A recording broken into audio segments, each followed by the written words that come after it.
Hello everyone, I am Mehul और इस second part के अंदर हम ये फिगर आउट करेंगे कि how creative geniuses come up with great ideas. आखिर किस तरीके से जो बड़े बड़े क्रिएटिव जीनियसेस हुआ करते थे उनके दिमाग में इतने बड़े बड़े आइडियाज आ जाते थे। So without wasting time let's go.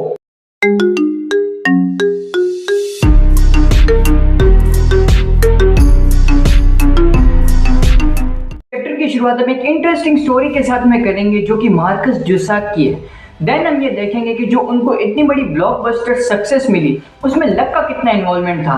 Then हम ये देखेंगे कि इस पूरे सीन में क्रिएटिविटी ने अपना काम कैसे किया। तो चलिए शुरू करते हैं।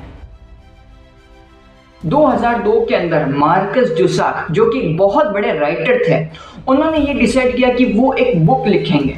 देन जब बुक लिखने की बारी आई तब उन्होंने हर एक छोटी से छोटी चीज को प्लान किया, हर एक छोटी से छोटी चीज को डिजाइन किया। उन्होंने स्टार्टिंग से लेके एंडिंग तक आखिर बुक दिखेगी कैसी, उन्होंने हर एक चीज को प्लान किया। देन जब वो बुक लिखने के लिए बैठे तब उन्होंने ये सोचा कि क्यों ना वो उस बुक को डेथ के पर्सपेक्टिव से लिखें। जब उन्होंने डेथ के पर्सपेक्टिव से लिख के देखा तब उनको वो ज़्यादा इंटरेस्टिंग नहीं लगा। देन उन्होंने सोचा कि क्यों ना मैं इसको मेन कैरेक्टर के पर्सपेक्टिव से लिख के देखूं। तब उन्होंने वो चीज़ करके देखी तो उनको वो भी ज़्यादा इंप्रेसिव नहीं लगा। देन उसके बाद में उन्होंने ये सोचा कि मैं इसको आउटसाइडर पर्सपेक्टिव से लिख के देखता हूँ। तब उन्होंने वो करके देखा तो उनको वो भी ज़्यादा इंटरेस्टिंग नहीं लगा। देन उसके बाद में उन्होंने उस बुक को पास्ट टेंस में लिखने की कोशिश करी, उन्होंने उस बुक को प्रेजेंट टेंस में लिखने की कोशिश करी, बट जैसा वो फ्लो चाह रहे थे उनको वैसा फ्लो नहीं मिल पा रहा था। उन्होंने इस बुक में बार बार चेंजेस किए एंड उन्होंने अपने बुक के पहले पार्ट को कम से कम 150 से 200 बार लिखा। मतलब यहाँ पर लोग 3 से 4 बार में पूरी तरीके से हार मान लेते हैं और उन्होंने 150 से 200 बार इस बुक को लिखा। एंड इन दी एंड जब इतने सारे फेलियर्स का सामना करने के बाद में जब उनको ये रियलाइज हुआ कि क्यों ना मैं इस बुक को अब डेथ के पर्सपेक्टिव से ही लिखूं, मतलब जो उनका पहले का ओरिजिनल डिसीजन। एंड देन इस बार उन्होंने पूरी की पूरी बुक को डेथ के पर्सपेक्टिव से लिखा। एंड उसके बाद में उनको लिखते लिखते 3 साल हो गए एंड 3 सालों के बाद में बुक बन के रेडी हुई और उन्होंने उस बुक का नाम दिया द बुक थीफ। इंटरव्यू के अंदर बुक रिलीज होने के बाद में मार्कस जुसाक ये बोलते हैं कि इस बुक को लिखने में मेरे को 3 साल लगे एंड इन 3 सालों के अंदर मैं 1000 बार फेल हुआ एंड हर एक फेलियर मैं जो चीज़ चाहता था मेरे को वहाँ की ओर लेके जा रहा था। एंड इस चीज़ के लिए मैं काफ़ी ग्रेटफुल हूँ। और आपको ये जान के हैरानी होगी कि वो बुक इतनी ज़्यादा पॉपुलर हो चुकी थी कि अगले 240 हफ्तों तक वो न्यूयॉर्क की बेस्ट सेलिंग बुक में से एक रही। उसकी करीबन 8 मिलियन से ज़्यादा कॉपीज सोल्ड हो चुकी थी। उसको 40 अलग अलग लैंग्वेजेस में ट्रांसलेट भी किया जा चुका था एंड हॉलीवुड ने तो उसके ऊपर बहुत ही बढ़िया मोशन पिक्चर भी बना डाली। इतनी बड़ी ब्लॉकबस्टर सक्सेस एक लक नहीं हो सकता, क्योंकि लक का मतलब होता है एक इवेंट जो कि बाय चांस हुआ। और इस केस के अंदर उन्होंने 200 बार ट्राई किया है उस चीज़ के लिए, तब जाके उनको वो सक्सेस मिली है।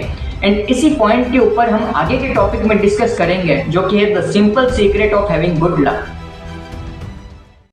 हम हमेशा से सोचते हैं कि बहुत बड़ी ब्लॉकबस्टर सक्सेस एक लक होता है एंड ये कहना गलत नहीं होगा कि बहुत लाखों लोगों में से सिर्फ एक बंदा ऐसा होता है जिसको सक्सेस मिलती है। And there is no doubt कि हर एक सक्सेस स्टोरी के अंदर लक एलिमेंट इन्वॉल्व होता है।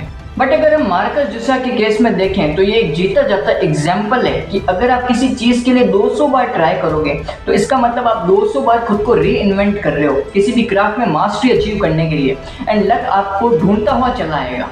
ये ऑब्वियस सी बात है कि अगर आप किसी चीज़ के लिए 200 बार ट्राई करोगे तो ये ऑब्वियस सी बात है कि आपको एक ना एक बार में सक्सेस मिलेगी एंड उस एक बार में सक्सेस मिलना ही लक होता है।